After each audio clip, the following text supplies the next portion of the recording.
Hello and welcome back to my channel. My name is Adeola Mosaku and we're going to be talking about kitchen layouts today.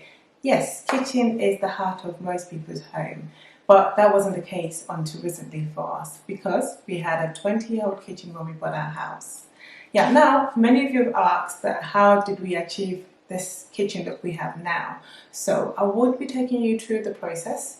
It doesn't mean we've completed our kitchen, it's still a work in progress. But once it's completed, I would take you to the tour of our kitchen. Now, we spend a lot of time in our kitchen because it's functional, it's got a good design, and it's warm.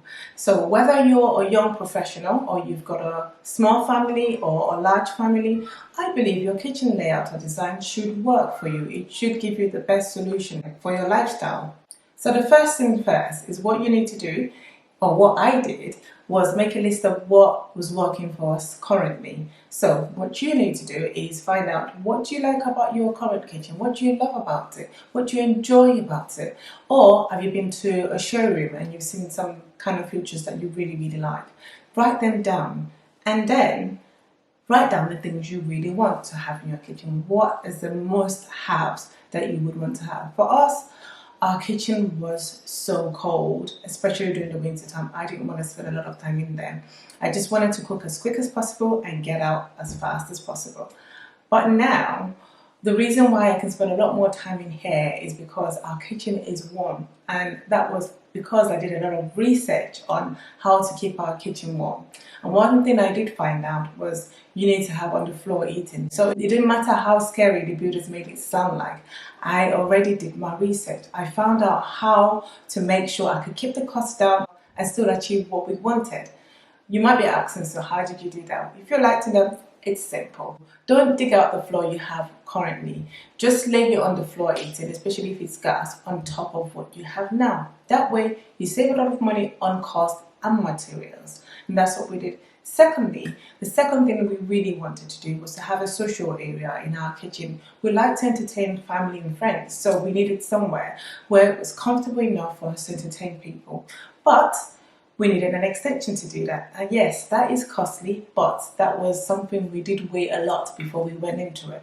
But yes, we then decided that we needed an extension. And in saying that, this brings me to your layout. It's really key that you get the layout of your kitchen right.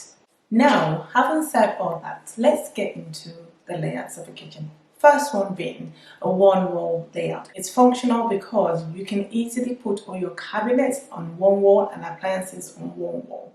It's very popular use for things like studios or flats or loft conversions. Also, if you're a developer, and you're converting a small kitchen space, you might consider using a one-wall kitchen because it utilizes a minimum space. I would say if you have more space, you could consider having a small island, or you can have a movable one. So when you're not using it, you can easily move it away. I would say a one-wall kitchen can come as little as $279.99. Yes, I did say $279.99. I have got a picture for you. You can have a look on Wayfair. It is very reasonable and is worth considering if you're looking to get in a one-wall kitchen. My next kitchen layout is going to be a L kitchen. A Hellshape kitchen has a two-wall that makes a L shape, like that. That makes a Hell shape. A Hellshape kitchen maximizes the storage wall space you have and still giving you that spacious feel in your room. It's a great choice for if you've got a small kitchen or if you've got an open plan that you would like to have an island. For us, it was the best choice. Like I said before, we like to entertain family and friends, so we needed that social space. That open plan gives us that illusion of having a bit more space than you have. But whether you have a small kitchen or a big kitchen, you can still use the L-shaped kitchen because it gives you both contemporary and traditional cabinet styles. My next layout is a galley kitchen. A galley kitchen basically runs through two corridors side by side, and you have the walk-ins on the left and the right. The ones I've seen, basically you can walk through them and they mostly normally lead to a garden. They are really ideal for small spaces. If you've got a small space, a galley kitchen is really good. you can save space for other rooms in the house. And because you're going to be using not a lot of cabinets or appliances, that can save you a lot of money as well.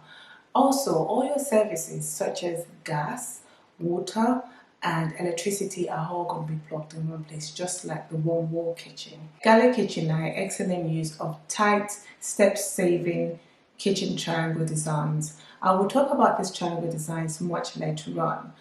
Also, if you like to do DIY, remodel kitchens yourself, or change your kitchens a little bit more often, a galley kitchen might be best for you.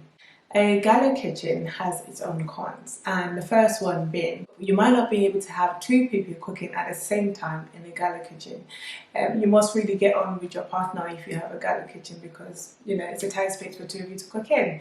Secondly, you might not have a lot of counter workspace for you to walk on because it's such a small kitchen. And then thirdly, you might not be able to get a lot of resale price or value out of your home when you want to resell it. My next one up is a U-shaped kitchen. It basically has 3 walls that makes a U shape, and it is the most efficient design that frees up your floor space. The U-shaped kitchen is the most practical kitchen layout you can use if you like to have a bit more cabinet space, a bit more appliances storage. A U-shaped kitchen is best compared to the L-shaped kitchen and the galley kitchen. Also, a U-shaped kitchen works in large space areas, but it can also work in a small kitchen as well. You just have to make sure that you have 2 meters of move around space between the opposite banks of units. Also, the design for a golden triangle, like I mentioned earlier, is best used in a U-shaped kitchen because the triangle is basically the distance between your hob, your sink, and your fridge. They should be 120 centimeters and 270 centimeters between them. We'll talk a little bit more about this later. My next layout is a G-shaped layout kitchen. The G-shaped kitchen is one of the less known kitchen simply because it's like a U-shaped kitchen, but it also has a 4th counter to it, which means that most of the kitchens look like a square, but they've got an entrance to it.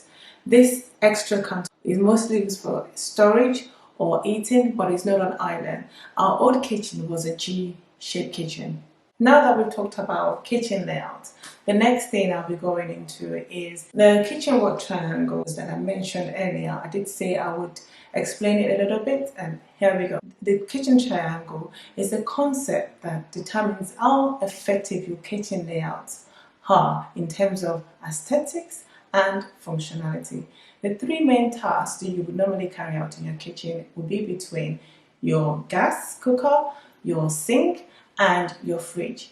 Between these 3 elements, there is an imaginary line that makes up what the experts will call a kitchen work triangle. So there's always an exception to the rule, for example, the one wall kitchen, because it's not possible to carry out that triangles there.